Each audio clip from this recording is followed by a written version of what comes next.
सुप्रभातम। आज हम अष्टम कक्षा का संस्कृत विषय का चतुर्थ पाठ नीति श्लोका पढ़ेंगे। तो आइए पाठ को शुरू करते हैं। नीति श्लोक जो कि हमारे जीवन के लिए बहुत ही महत्वपूर्ण है।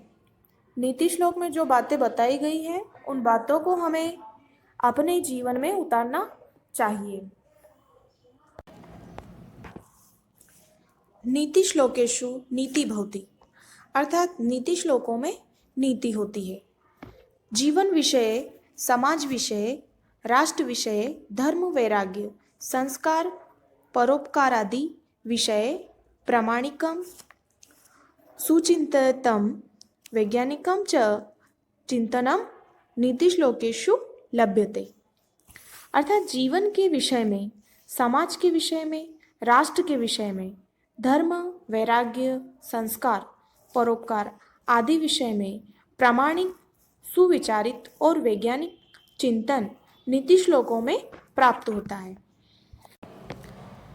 संस्कृते नीतिम आश्रित्य श्लोक रचनायाः शतक रचनायाः च परंपरा अति प्राचीना विद्यते, अर्थात संस्कृत में नीति पर आधारित श्लोक रचना की और शतक रचना की परंपरा बहुत पुरानी है।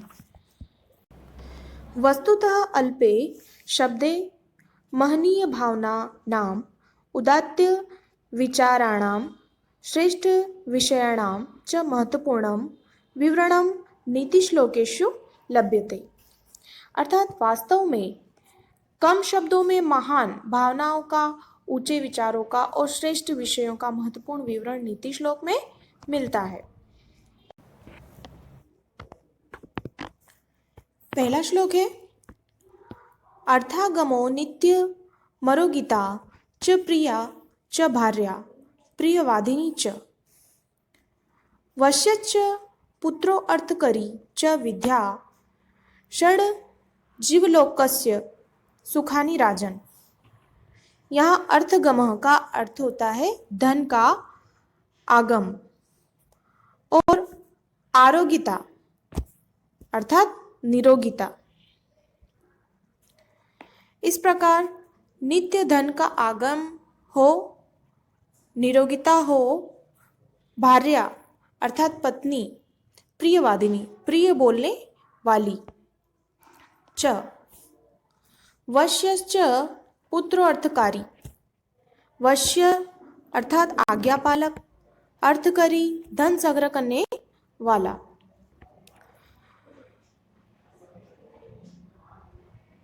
आज्ञा का पालन करने वाला पुत्र हो और धन का संग्रह करने वाली विद्या हो। षड जीवलोकस्य सुखानि राजन, ये 6 संसार के सुख है राजन।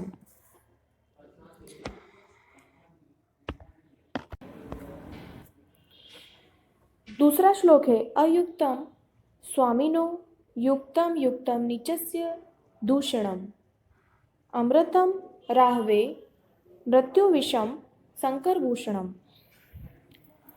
अर्थात अयुक्तम अनुचित या अयोग्य, स्वामिनो समर्थ जन का और युक्तम उचित वस्तु या उपयोगी वस्तु। इस प्रकार समर्थ व्यक्ति के लिए अनुचित भी उचित हो जाता है और नीच स्तर के असमर्थ व्यक्ति के लिए उचित भी अनुचित हो जाता है। अमृतम अर्थात अमरता, जैसे कि राहु को अमृत पीने से भी मृत्यु मिली, और विषम शंकर भूषणम अर्थात विषपान करना शंकर जी के लिए भी भूषण हो गया। तीसरा श्लोक है अमृतम चैव मृत्युश्च द्वयम देहे प्रतिष्ठितम मृत्युमापघते माहात सत्ये नापघते अमृतम, अर्थात अमृतम अमरता चैव मृत्युश्च मृत्यु को द्वयम अर्थात दोनों, देह अर्थात शरीर, प्रतिष्ठितम स्थित है, अमरता और मृत्यु दोनों शरीर में स्थित है। मृत्यु माप गते अर्थात मृत्यु को पाता है। मोहत अर्थात जो मोह में फंस जाता है। सत्य नाम गते अमृतम और सत्य को जानने से अमरता प्राप्त होती है। चौथा श्लोक है आपत्सु मित्रम जानीयाद युद्धे शूरम धने सुचिम भार्याम श्रेणेषु विददेषु व्यसनेषु च बांधवान। आपत्सु अर्थात आपत्तियों में, मित्रम अर्थात मित्र, जानिया जानना चाहिए, युद्धे युद्ध में, और शूर शूरवीर, धने सूचियम पवित्र को धन में। इस प्रकार मित्र को आपत्ति में, शूरवीर को युद्ध में, पवित्रता को धन में, और भार्या श्रेणेषु वित्तेषु व्यसनेषु च बांधवान अर्थात पत्नी को धन नष्ट हो जाने पर और भाई बंधुओं को संकट में जानना या पहचानना चाहिए। पांचवा श्लोक है आरोप्यते शिलाशैले यत्नेन महता यथा निपात्यते क्षणेनाथ तथात्मा गुणदोषियो। आरोग्यते अर्थात चढ़ाई जाती है, निपात्यते अर्थात गिराई जाती है, तथात्मा वैसे ही प्राणी व्यक्ति। आरोग्यते शिला शैले अत्नेन महता यथा जैसे पर्वत पर शिला बहुत ही कठिनाई से चढ़ाई जाती है, और निपात्यते क्षणेनाथ तथात्मा गुण दोषियों और एक क्षण में ही नीचे गिरा दी जाती है, वैसे ही प्राणी गुण और दोष ग्रहण करता है। अर्थात गुण कठिनाई से और दोष सरलता से ग्रहण करता है। छठा श्लोक है उद्योगे नास्ति दारिद्र्यम जप्तो नास्ति पातकम मोने च कलहो नास्ति नास्ति जागृते भयम। उद्योगे अर्थात उद्यम करने पर, दारिद्र्यम गरीबी, जप्तो अर्थात भगवान का नाम लेने वाले, कलह अर्थात लड़ाई झगड़ा। इस प्रकार उद्योगे नास्ति दारिद्र्यम जप्तो नास्ति पातकम अर्थात परिश्रम करने से दरिद्रता गरीबी नहीं रहती और भगवान का नाम लेने से पाप नहीं रहते। मोने च कलहो नास्ति नास्ति जागृते भयम मौन या चुप रहने से लड़ाई झगड़ा नहीं होता और जागते रहने से चोर आदि का भय नहीं होता।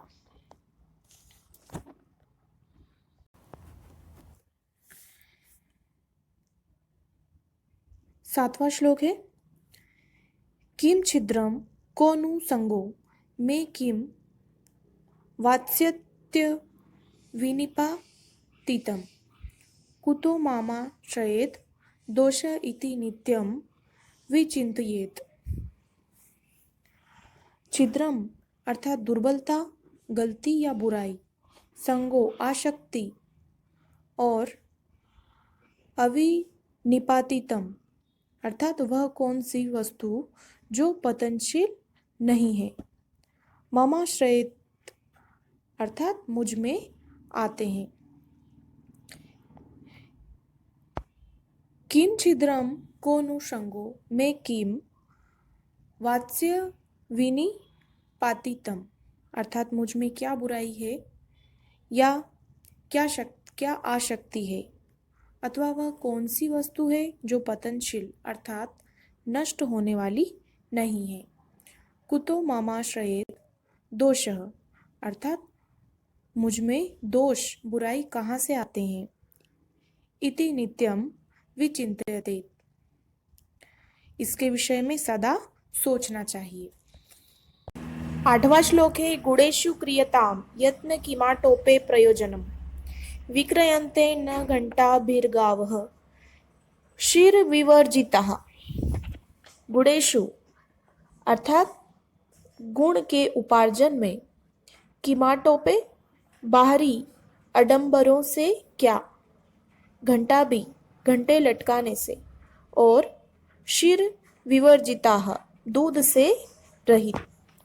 अर्थात गुणेषु क्रियताम यत्न किमाटोपे प्रयोजनम, गुणों के उपार्जन में प्रयास करना चाहिए। बाहरी आडंबरों अर्थात दिखाओं से क्या लाभ है। विक्रयन्ते न घंटाभिः गावः क्षीर विवर्जिताः, क्योंकि घंटे लटकाने से दूध न देने वाली गाय नहीं बिकती। नेक्स्ट श्लोक है निर्धनस्य विषम भोगो निसस्तत्वस्य विषम रणम अनभ्यासे विषम शास्त्रम अजीर्णे भोजनम विषम। भोगः अर्थात भोग विलास, निसस्तत्वस्य अशक्त के लिए, अनभ्यासे अभ्यास न करने पर, और अजीर्णे अपच में।